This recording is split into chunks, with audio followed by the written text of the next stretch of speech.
chào tất cả các bạn, mình tên là Dung và hôm nay Dung sẽ chia sẻ đến cho các bạn cách làm bánh tai yến có vị lá dứa rất là thơm và ngon. Bánh tai yến này vỏ bên ngoài thì giòn và bên trong thì mềm dai, giống như là bánh bò đó, ăn rất là ngon luôn. Nè, nếu thích thì mời tất cả các bạn vào bếp cùng mình để làm món bánh này nha. Thì mình cần chuẩn bị 350ml nước cốt dừa. Dung xài nước cốt dừa ở trong lon giống như thế này, 150g đường và nửa muỗng cà phê muối. Sau đó Dung sẽ cho tất cả hỗn hợp này vào một cái nồi nhỏ và mình sẽ bắt lên bếp. Và mình sẽ đun cho tới khi mà đường nó được tan hoàn toàn và hỗn hợp nó được nóng ấm lên một chút xíu thì mình sẽ tắt khỏi bếp nhé.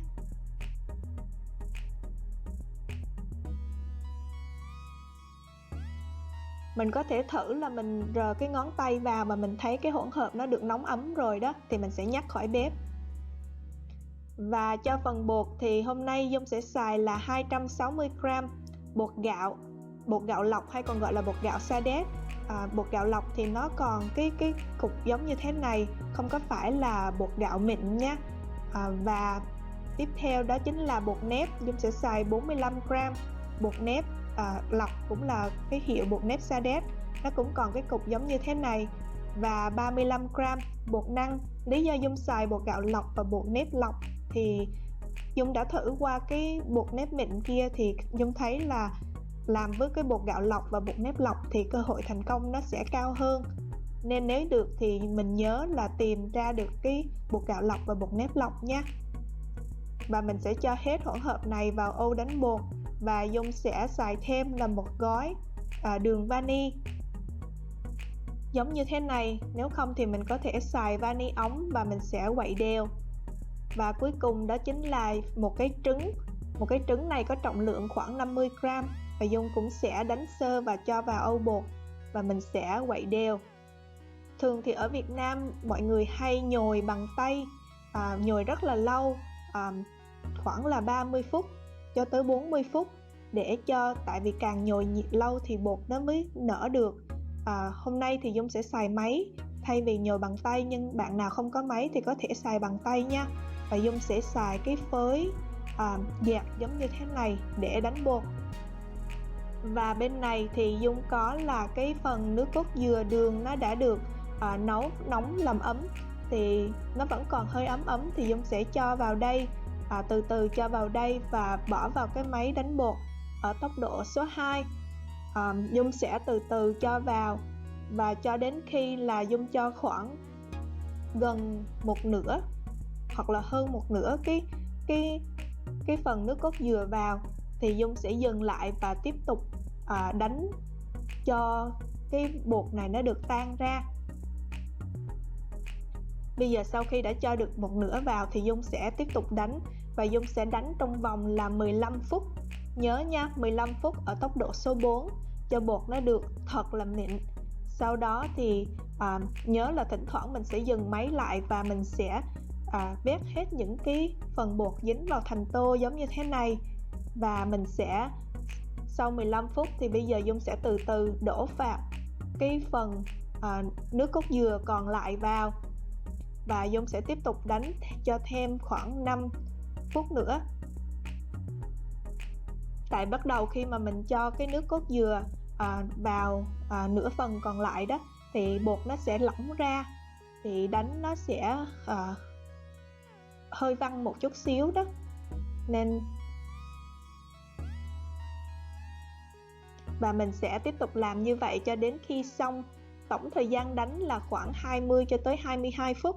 Và tại vì Dung muốn làm cho cái màu lá dứa nên Dung phải cho vào đây là nửa muỗng cà phê tinh dầu lá dứa. Và Dung sẽ đánh cho khoảng 2 phút nữa. Đó, và đây là bột của mình sau khi đã được đánh xong, tổng cộng thời gian là 22 phút. Và Dung sẽ, tại vì bột gạo nó hay lóng ở xuống dưới đó nên mình sẽ quậy giống như thế này để cho nó được đều lên. Và Dung sẽ lọc qua một cái rây để cho hỗn hợp nó được thật là mịn. Và sau đó Dung sẽ đậy lại và mình sẽ ủ ít nhất là 3 tiếng đồng hồ nha, 3 tiếng trước khi mà mình chiên bánh. Sau 3 tiếng thì Dung sẽ dùng một cái vá để quậy bột lên giống như thế này, tại vì bột nó hay lóng xuống ở dưới đó trước khi mà chiên. Và để cho chiên bánh đều ra thì Dung sẽ dùng một cái ly nhỏ và Dung sẽ múc bột cho tới cái khía đó. Và cái chảo chiên nhất định là mình phải có cái chảo mà sâu lòng nha. Cái chảo mà bè thì nó sẽ không có ra bánh tay yến đâu, mà nó ra bánh tay bèo á, nên mình phải cần cái chảo là sâu lòng giống như thế này. Và mình sẽ cho dầu vào và đợi cho dầu nóng. Mình sẽ để lửa là trung bình thấp. Nếu như mà bếp nhà Dung có 6 số thì Dung sẽ xài là số thứ 3 nha. Và mình sẽ đổ dứt khoát từ trên xuống dưới như thế này vào, và bánh sẽ nở lên khoảng là 20 giây. Sau đó mình sẽ trở mặt và mình sẽ chiên cho tới khi mà bánh chín vàng, giống như thế này đó. Mình thấy nó nở lên không? Và mình sẽ tiếp tục làm.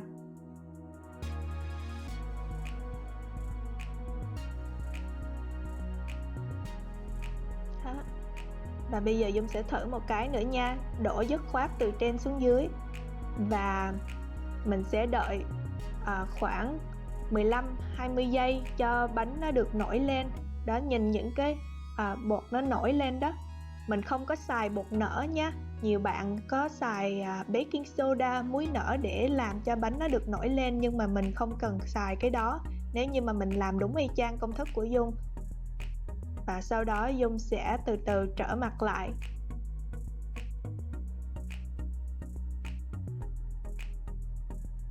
Mình chiên từng cái một nha.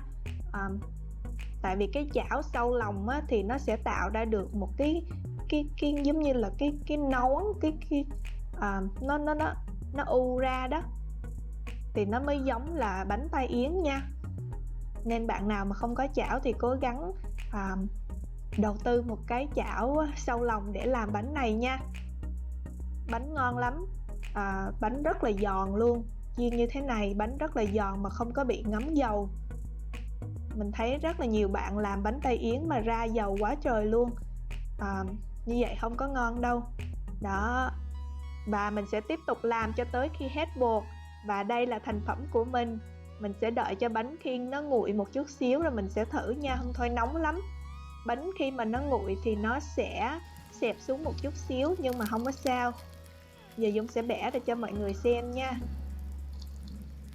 Đó, cái phần ở giữa nè, nó có những cái rễ tre mềm dẻo giống như là bánh bò đó.